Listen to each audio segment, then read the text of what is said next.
जय माता दोस्तों, कैसे हैं आप लोग। आशा करता हूँ आप लोग अच्छे होंगे, स्वस्थ होंगे, मस्त होंगे। माँ भगवती आप सभी का कल्याण करें, आप सभी का मंगल करें। दोस्तों, इन 12 कर्मों से खुलता है विधवा स्त्रियों के लिए बैकुंठ का द्वार। दोस्तों, जय श्री कृष्ण, राधे राधे। क्या आपने कभी सोचा है कि मृत्यु के बाद आत्मा के साथ आखिर क्या होता है? क्या सच में एक ऐसी भयानक नदी होती है जिसे पार करते ही आत्मा डर से चीख उठती है? और क्या सच में कुछ ऐसे पुण्य कर्म हैं जो इस भयानक यात्रा को आसान बना सकते हैं? तो आखिर कौन से वह 12 कर्म हैं जो आत्मा के नरक की पीड़ा से बचाकर बैकुंठ के मार्ग तक पहुंचा सकते हैं? गरुड़ पुराण में वर्णन मिलता है कि मृत्यु के बाद हर आत्मा को एक भयानक नदी बैतरणी नदी को पार करना पड़ता है। यह कोई साधारण नदी नहीं होती।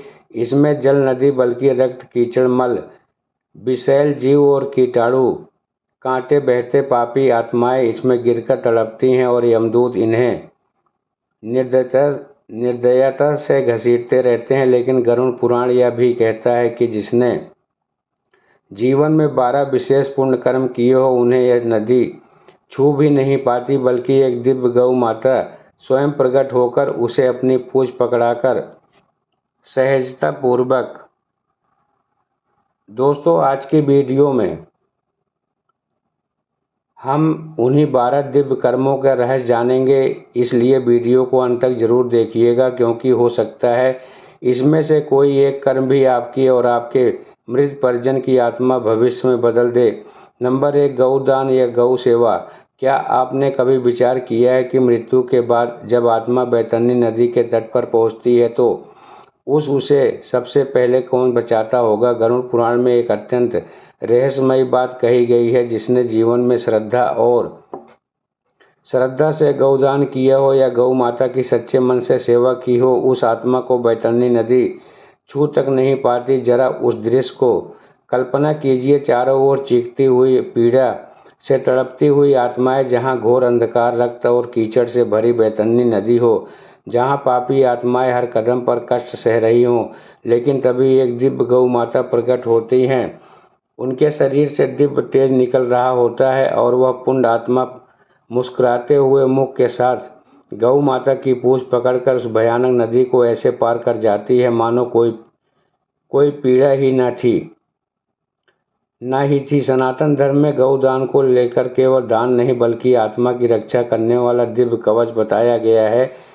यदि कोई गौदान न कर सके तो याद रखिए, भूखी गाय को रोटी खिलाना, गौशाला में चारा देना, किसी घायल गाय की सेवा करना उतना ही महान पुण्य माना जाता है, क्योंकि जहाँ गौ माता प्रसन्न होती है वहाँ स्वयं भगवान विष्णु की कृपा बरसती है। नंबर 2, गरीब, बीमार और असहाय व्यक्ति की सेवा करना। क्या आपने कभी किसी मजबूर इंसान की आंखों में मदद मिलने के बाद वाली चमक देखी है? शास्त्र कहते हैं उस क्षण केवल एक इंसान खुश नहीं होता, स्वयं भगवान प्रसन्न होते हैं। सनातन धर्म में कहा गया है, नर सेवा ही नारायण सेवा।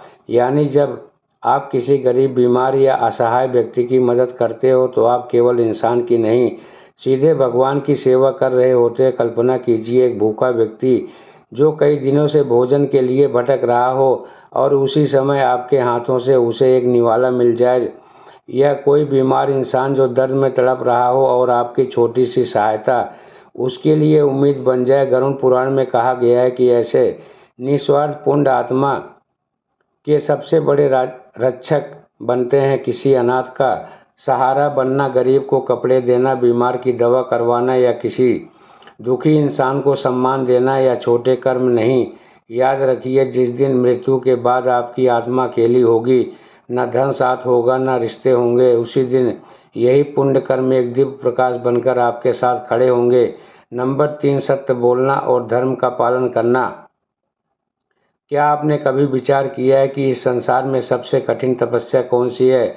पर्वतों में जाकर ध्यान करना या कई वर्षों तक उपवास रखना? नहीं, शास्त्र बताते हैं कि कलयुग में सबसे कठिन साधना है हर परिस्थिति में सत्य का साथ निभाना। गरुड़ पुराण में कहा गया है कि झूठ, कपट, अधर्म धीरे धीरे मनुष्य की आत्मा को अंधकार से भर देते हैं और यही पाप मृत्यु के बाद उसकी आत्मा के लिए भयंकर कष्ट बन जाते हैं। लेकिन जो व्यक्ति कठिन समय में भी सत्य का मार्ग नहीं छोड़ता, किसी का अधिकार नहीं छीनता, किसी को धोखा नहीं देता, उसकी आत्मा तेजमयी होने लगती है। कल्पना कीजिए, संपूर्ण संसार झूठ और स्वार्थ में डूबा हो और उसी अंधकार में एक व्यक्ति केवल धर्म और सत्य के बल पर खड़ा हो। इसे शास्त्र कहते हैं, सत्य केवल शब्द नहीं, यह आत्मा की ऊर्जा है, और धर्म केवल पूजा नहीं, यह जीवन जीने का पवित्र मार्ग है। जो व्यक्ति धर्म के पथ पर चलता है, उसके कर्म धीरे धीरे उसे देवताओं के समान बना देते हैं। और शायद एक सच्चा कर्म, एक सच्चा वचन मृत्यु के बाद आपकी आत्मा के लिए सबसे बड़ा उजाला बन जाए। नंबर 4, तुलसी सेवा और तुलसी पूजा करना। क्या आपने कभी ध्यान दिया है कि सनातन धर्म में हर पवित्र पूजा के पास तुलसी क्यों रखी जाती है? क्यों भगवान विष्णु को तुलसी के बिना भोग अधूरा माना जाता है? तुलसी को केवल एक पौधा नहीं बल्कि देवी स्वरूप माना गया है। शास्त्र कहते हैं, जिस घर में प्रतिदिन तुलसी पूजन होता है वहाँ नकारात्मक शक्तियाँ टिक नहीं पाती और उस घर पर भगवान विष्णु की विशेष कृपा बनी रहती है। गरुड़ पुराण में वर्णन मिलता है कि जिस मनुष्य के अंतिम समय मुख में तुलसी दल और गंगा जल, उस आत्मा के पास यमदूत भी नहीं आते, साहस नहीं कर पाते। कल्पना कीजिए, मृत्यु का वह अंतिम क्षण, चारों ओर गहरा सन्नाटा, लेकिन उसी समय तुलसी की दिव्य सुगंध और भगवान का आशीर्वाद आत्मा के चारों ओर एक सुरक्षा कवच बन जाता है। प्रतिदिन तुलसी को जल चढ़ाना, संध्या में दीपक जलाना और श्रद्धा से उसकी परिक्रमा करना, यह केवल पूजा नहीं, यह आत्मा को मोक्ष के मार्ग से जोड़ने वाली साधना मानी गई है। कहा जाता है कि जहाँ तुलसी का वास होता है वहाँ स्वयं नारायण निवास करते हैं, और शायद आपके आंगन में भी लगी वही छोटी सी तुलसी एक दिन आपकी आत्मा के लिए बैकुंठ का द्वार खोल दे। नंबर 5, भगवत कथा सुनना और सुनाना। क्या आपके कभी विचार किया है कि कलयुग में सबसे सरल और सबसे प्रभावशाली भक्ति कौन सी है?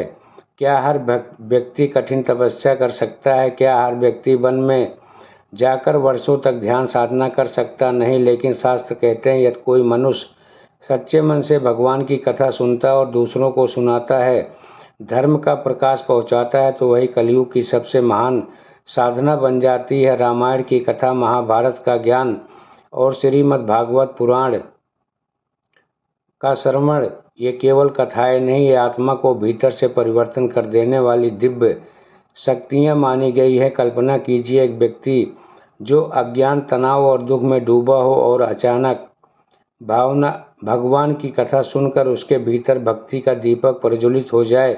शास्त्र कहते हैं, जो व्यक्ति दूसरों को भगवान के मार्ग से जोड़ता है, उसे हरिनाम का प्रचार करता है, उसके लिए बैकुंठ के द्वार स्वयं खुलने लगते हैं। क्योंकि इस संसार में सबसे बड़ा दान धन का नहीं बल्कि धर्म और भक्ति का दान माना गया है। और संभव है आपके द्वारा सुनाई गई यह कथा किसी की आत्मा को अंधकार से निकालकर सीधे भगवान के चरणों तक पहुंचा दे।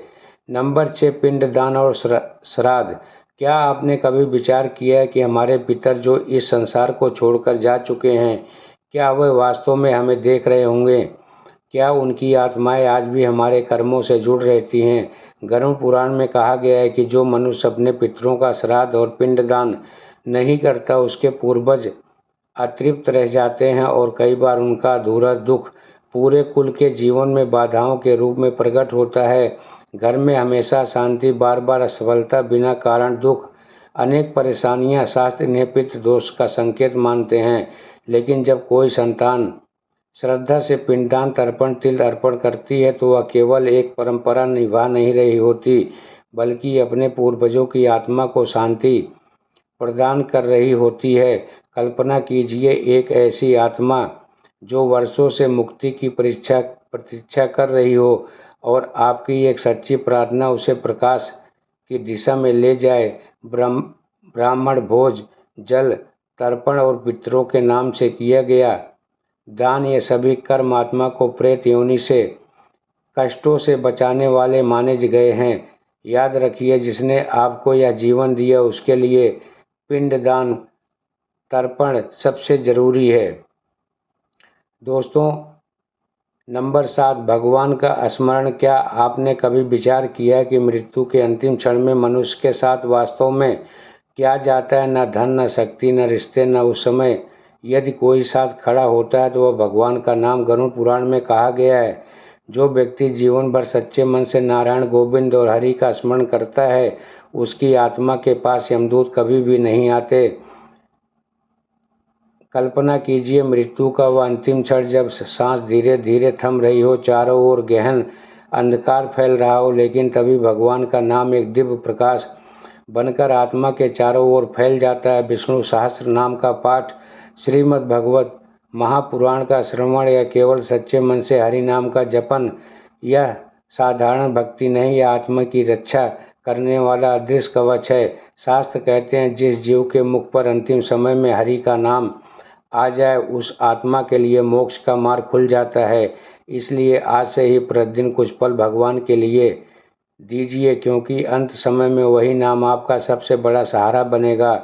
दोस्तों, यह थी थोड़ी सी जानकारी, मेरे द्वारा दी गई जानकारी आप सभी को अच्छी लगी हो, समझ में आई हो तो वीडियो को लाइक कर देना, चैनल को सब्सक्राइब करके शेयर जरूर करना, ताकि और भी भक्तों का कल्याण हो सके और भी भक्तों का मंगल हो सके।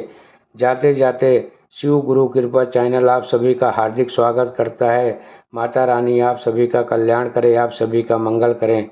राधे राधे, जय श्री कृष्णा।